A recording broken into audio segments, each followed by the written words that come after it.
इस पर और उसके बाद निफ्टी की हम चर्चा करेंगे। डिम्पी, कल एफआईज की जो खरीदारी का आंकड़ा आया है ना, मतलब मैं तो कह रहा हूं कि ज्यादा देखकर खुश होने की जरूरत उसको नहीं है। 8,500 करोड़ रुपए की जो ब्लॉक डील हुई है उसमें कुछ एफआईज ने बाय किया, कुछ डीआईज ने बाय किया, तो जो नंबर हैं वो निश्चित तौर पर देख रहे हैं। सेंटिमेंट के लिहाज से क्या देख रहे हैं आप? नहीं, सेंटीमेंट भी कोई चेंजेस नहीं है। और जैसे कल के आप खुद नंबर बता रहे हो तो ब्लॉक डील का पार्ट था, इसलिए आपको ग्रीन में आके दिखा। हमने भी यही कैलकुलेशंस डाली हुई हैं। और दूसरी बात ये है कि इससे पहले भी जब 9-10 दिन पहले भी जब नंबर आया तब भी मैंने कहा था हमारा एक्साइटमेंट का कोई लेवल ही नहीं है।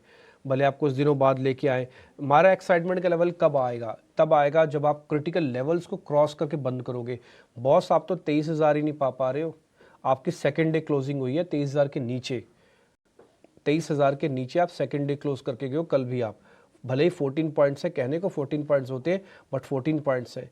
इससे पहले करीब 150 पॉइंट 160 पॉइंट बैंक निफ्टी ने मिले थे। कल 170 पॉइंट बैंक निफ्टी के भी आपने खो दिए। तो जितने पॉइंट्स आप गेन करके आए थे ना परसों, उतने पॉइंट्स वापस आपने खो दिए, यानी कि जहाँ थे वो वहीं हो आप। बैंक निफ्टी का 49,000 और ये करीब 23,000 के नीचे निफ्टी आके रुका हुआ है। और एफआईज की होल्डिंग में कोई चेंजेस नहीं हुआ। कैश आने पर भी एफआईज की होल्डिंग 16% अराउंड है। रिटेल की होल्डिंग में किसी तरह का चेंज नहीं है, 70% है। डीआईज की होल्डिंग में किसी तरह का चेंज नहीं, 58% है। आई रिपीट, 58% डीआईज होल्ड है, 70% रिटेल के पास होल्ड है। और अगर एफआईज की बात करें तो एफआईज के से 16% होल्ड है। किसी तरह का कोई चेंजेस नहीं है। अब आपने टैरिफ वाली बात बोली, मैंने यूक्रेन और रशिया और को लेकर जो बातचीत हो रही है यूएस के बीच में, उसकी लेकर बात बोली। क्या इन तीनों का कहीं मार्केट से कोई सरोकार है? जब तक एफआईज मार्केट में नहीं आएगा, इन तीनों से कोई अच्छी न्यूज़ भी आ जाए ना, तब भी आप ये मान लो कि चलो ठीक है, जो टैरिफ है इंडिया को कहते हैं हम आपको रिलीफ कर देते हैं, सबके ऊपर जो टैरिफ का रेट है आपको 50% कर देते हैं, तो क्या आपके बाजार दौड़ जाएंगे? क्या नहीं दौड़ेंगे। अगर मैं कह देता हूं कि ठीक है, रूस और एशिया के बीच में बैठक चल रही है, वो एक निर्णायक दौर पर पहुंचने वाली है, अगले 25 दिन में उसका कोई फर्क आ जाएगा, क्या आपके भारतीय बाजारों पर कोई बहुत बड़ा असर आ जाएगा? क्या नहीं आएगा। आ जाएगा, फौरी तौर पर आएगा, फिर गुम हो जाएगा। ऐसे तो 5 ट्रिगर आप ऑलरेडी निकाल चुके हो जो सीधा आपसे मतलब रखते थे। मैं एक और चीज़ आपको बताना चाहता हूं, अगर आप एशिया के ज़्यादातर बाजार उठा के देखोगे ना, हम ज़्यादा वल्नरेबल हैं, हम ज़्यादा रिएक्ट कर रहे हैं, हमें कुछ ज़्यादा ही रिएक्शन करने की आदत हो गई है। ये तेज़ी की भी प्रॉब्लम थी। हम बार बार आपसे भी ये बात, उस समय जब तेज़ी आती तब भी यही बात करते थे, हम कुछ ज़्यादा ही तेज़ रिएक्ट कर रहे हैं और इस पर हम कुछ ज़्यादा ही मंदा रिएक्ट कर रहे हैं। क्योंकि अगर आप सारे मार्केट्स को उठा कर देखो, एक कोरिया का और एक इंडिया का, दो मार्केट ऐसे, कोरिया की अपनी प्रॉब्लम है, उनके प्रेसिडेंशियलशिप में कुछ प्रॉब्लम्स आई, उनके पॉलिटिकल डिस्टर्बेंसेस है वहाँ पे, लेकिन भारत में तो ऐसा कुछ भी नहीं है। तो इसका मतलब साफ है कि भारत का जो बाजार है वो काफ़ी हद तक एफआईज लेड हुआ है और बहुत अच्छी अच्छी चीज़ें होने पर भी अभी भी मार्केट के अंदर दम नहीं लग रहा। एफआईज के नंबर्स कब आएंगे, कैसे आएंगे, रोज़ चर्चा करके रोज़ माथा खराब करने का कोई मतलब नहीं है। शांति से बैठो, 3 स्टांस पकड़ के, पहला बाय राइट सिट टाइट, दूसरा एकुमुलेशन अपना जो करना है वो धीरे धीरे करके करना, एकुमुलेशन का स्टांस रखो, और तीसरा no aggression and no depression. ये तीनों प्रिंसिपल्स को फॉलो करो फिलहाल, और इन तीनों प्रिंसिपल से कोई सौदा और कोई समझौता मत करो। शांति से बैठे रहने का समय है। जब एफआईज आएंगे तो बैंड बाजा बारात के साथ ही आएंगे, आपको खुद पता लग जाएगा। मेरे से फिर पूछने की जरूरत नहीं पड़ेगी, ना आपको क्वेश्चन रखना पड़ेगा। ये आगे आपको लेवल्स में दिखने लगेगा, आपको मार्केट की स्क्रीन पे दिखने लगेगा। तो फिलहाल यही इसी नोट पे कि भाई एफआईज नहीं है, मार्केट के डाटा में कोई चेंजेस नहीं है। मेरे को आज का सेशन में मार्केट्स का डल और साइडवेज लगता है, इस लिहाज से कोई बड़ा मूव आ जाएगा मार्केट में कोई चांस नहीं लगते। ठीक है, बड़े मूव के नहीं लग रहे हैं। लेकिन एक चीज डिम्पी नोटिस करने वाली जरूर है कि पिछले 3 दिन से जो क्लोजिंग हो रही है वो 22,900 के ऊपर हो रही है। और हमने जनवरी में भी देखा था कि निफ्टी ने 22,800 के सपोर्ट को बड़े अच्छे से बचाया था। अगर ये टैरिफ वाली चीज नहीं आई होती तो शायद क्या हम कह पाने की स्थिति में होते कि नहीं, बाजार का बेस बन गया है और नीचे जो डाउनसाइड है वो प्रोटेक्टेड है, ज्यादा घबराने की बात नहीं है। देखो बेस बनने की प्रोसेस जरूर चालू है। बेस बन गया ये अभी कहना बड़ा मुश्किल है। एक चीज मैं आपको फिर से चार्ट दिखाता हूं, एक बार जरा मेरे स्क्रीन वाला चार्ट लेके आएगा। किसी भी चीज को, अब मैं आपको फिर से वही अपना एग्जांपल वापस से आपको बताता हूं, आप इस चीज को अच्छे से समझ पाएंगे। आप एक जगह पर जा रहे हैं, बार बार आपको वहां पे खतरा लगता है और वहां से आप ऊपर आ जाते हो, यानी कि अपने आप को थोड़ा बचाने की कोशिश करते हो। तो आप में एक चीज तो तय है, आपके अंदर फाइटिंग स्पिरिट्स तो है बॉस।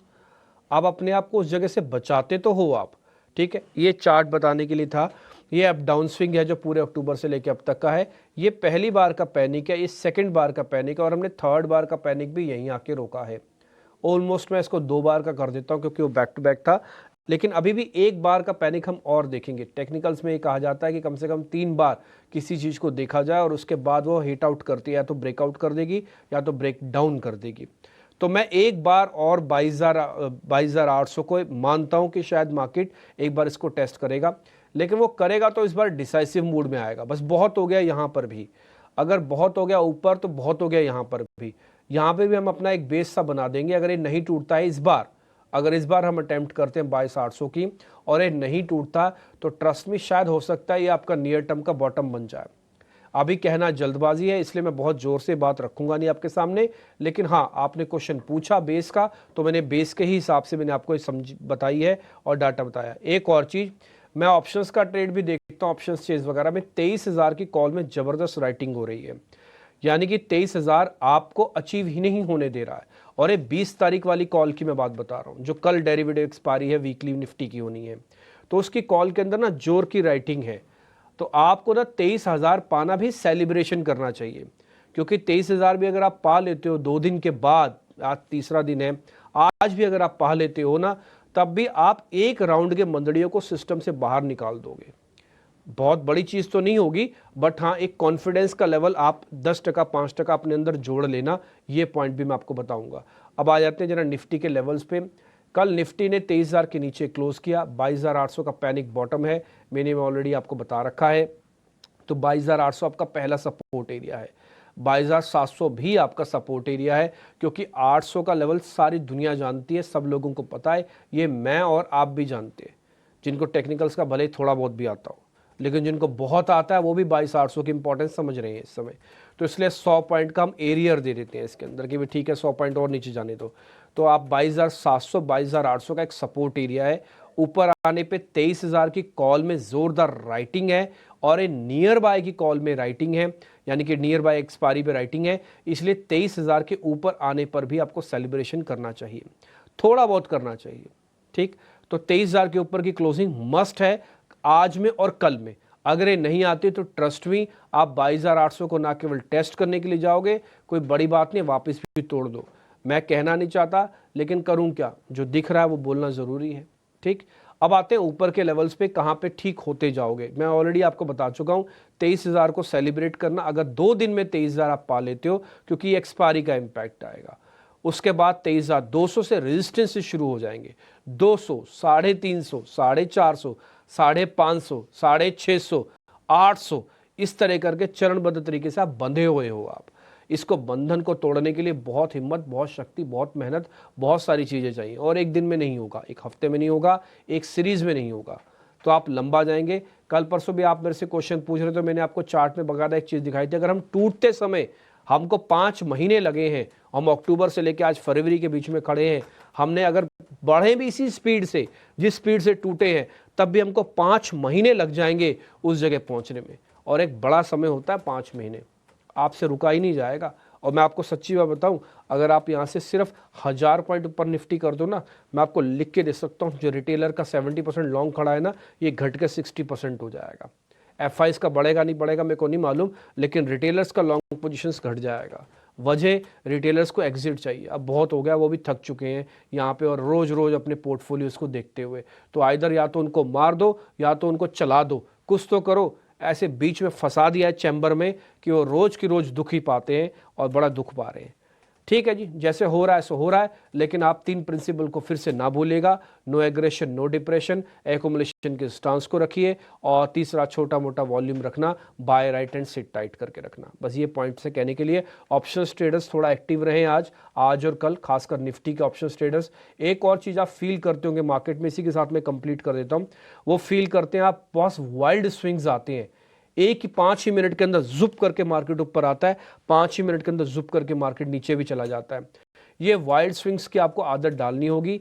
वजह, एक तो 15 का विक्स, दूसरा शैलो मार्केट्स है। शैलो मार्केट्स कहने का मतलब मैं खोखला बाजार इसलिए कह रहा हूँ क्योंकि इस खोखले बाजार के अंदर एफआईज का हिस्सा नहीं है। आप गिलास को पूरा भरिए तो पानी नहीं छलकेगा, गिलास को आधा अधूरा भरेंगे तो पानी छलकेगा, 101% छलकेगा। और वैसा ही कुछ मार्केट के अंदर हो रहा है क्योंकि पूरा ज्ञान पूरा भरा हुआ नहीं है वॉल्यूम्स के हिसाब से ये। और दूसरा लाइट है ना, बहुत अच्छी सी खबर आए तो एकदम से पागलपन हो जाता है। इसलिए मैंने एक तीसरा प्रिंसिपल आपके लिए जुड़वाया, no aggression and no depression. देखते ही 100 पॉइंट को आते ही एग्रेसिव ना हो जाएगा, 100 पॉइंट गिरते डिप्रेसिव ना हो जाएगा। इसलिए इस प्रिंसिपल को भी मैंने आपके साथ जुड़वा दिया। तो मोटा मोटी जो मेरे को इंडेक्स पे निफ्टी पे कहना था वो मैंने आपको चार्ट, इंडेक्स का ट्रेड, कैसे सोचना है, क्या क्या बात समझनी है, ये सब मैंने आपके सामने रख दिया। ठीक है, तो निफ्टी पर यह नजरिया buy right and sit tight और इसके साथ ही अक्यूमुलेशन का स्टांस जो डिम्पी ने पिछले कुछ दिनों से रखा है वो आज भी कंटिन्यू होता हुआ नजर आया। लेकिन इसके अलावा बैंक निफ्टी की बात करें तो पिछले हफ्ते की 2% की कमजोरी के बाद सोमवार को अच्छी खासी तेजी दिखी थी, लेकिन कल फिर एक बार नरमी 49,100 के नीचे बैंक निफ्टी बंद हुआ। डिम्पी, यहाँ पर किस तरह का एक्शन दिख सकता है और रणनीति कैसी बनानी चाहिए? देखिए, कल शॉर्टिंग तो हुई है और कल मार्केट्स में एक चीज़ मैंने और भी नोटिस की है कि कल प्रीमियम्स इरोड हुए हैं। ये परसों तक करीब 250 पॉइंट्स का प्रीमियम था बैंक निफ्टी में, कल 100 पॉइंट्स से ज़्यादा घट गया। तो हुआ क्या है कि भले मार्केट आपको ज़्यादा टूटते हुए नहीं दिखी है, लेकिन फ्यूचर्स टूटे हैं अच्छे से, फ्यूचर्स के लेवल नीचे आए हैं। और आपको निफ्टी का तो प्रीमियम सुन के भी हैरानी होगी कि 10 पॉइंट से कम का प्रीमियम रह गया है निफ्टी का फ्यूचर्स पे, है ना। तो ये प्रीमियम शेड होने का मतलब होता है कि इच्छा शक्ति कम हो जाना, और प्रीमियम्स हाई होने का मतलब होता है इच्छा शक्ति का वापस से लौटना। तो इच्छा शक्ति थोड़ी सी और कम हुई है। सब लोगों का फील हो रहा है कि नहीं भाई अभी तो समय लगेगा, धीरे धीरे करके फील हो रहा है। इसलिए कल की हमारी पूरी स्टडी इसी चीज़ पे थी कि भाई 5 महीने का माइंडसेट अपने दिमाग को समझा लो कि हम जिस हिसाब से टूटे हैं उस हिसाब से हम ऊपर आएंगे। 2 मेहमान मेरे साथ जुड़ गए हैं, किरण जानी है, संतोष मीना है। मैं उनको ज़्यादा वेट नहीं कराऊंगा, इसलिए फटाफट से बैंक निफ्टी के लेवल्स के साथ खत्म करता हूं मैं। पहला, क्योंकि 49,000 के ऊपर ही बंद हुए हो, ये कोई अचीवमेंट की बात नहीं है, ये तो मजबूरी की बात है कि आप 49,000 के ऊपर जाके बंद हुए हो। लेकिन आप 49,000 को अगर बचाए रखते हो और ऊपर से निफ्टी भी 23,000 आ जाए, तो मैं ये मानता हूं कि यहाँ पे फाइटिंग स्पिरिट्स, जो बाजार के लड़ने की स्पिरिट है ना, वो जिंदा है। अगर इसके नीचे जाके हम बंद हो रहे हैं और वो भी बैक टू बैक 22,800 के नीचे बंद हो रहा है, तो फाइटिंग स्पिरिट्स भी खत्म मानी जाएगी। ठीक है, तो आपको वो ट्रस्ट भी नहीं करना। तो फिलहाल बैंक निफ्टी के अंदर नो ट्रेड जोन मेरे लिए अभी है।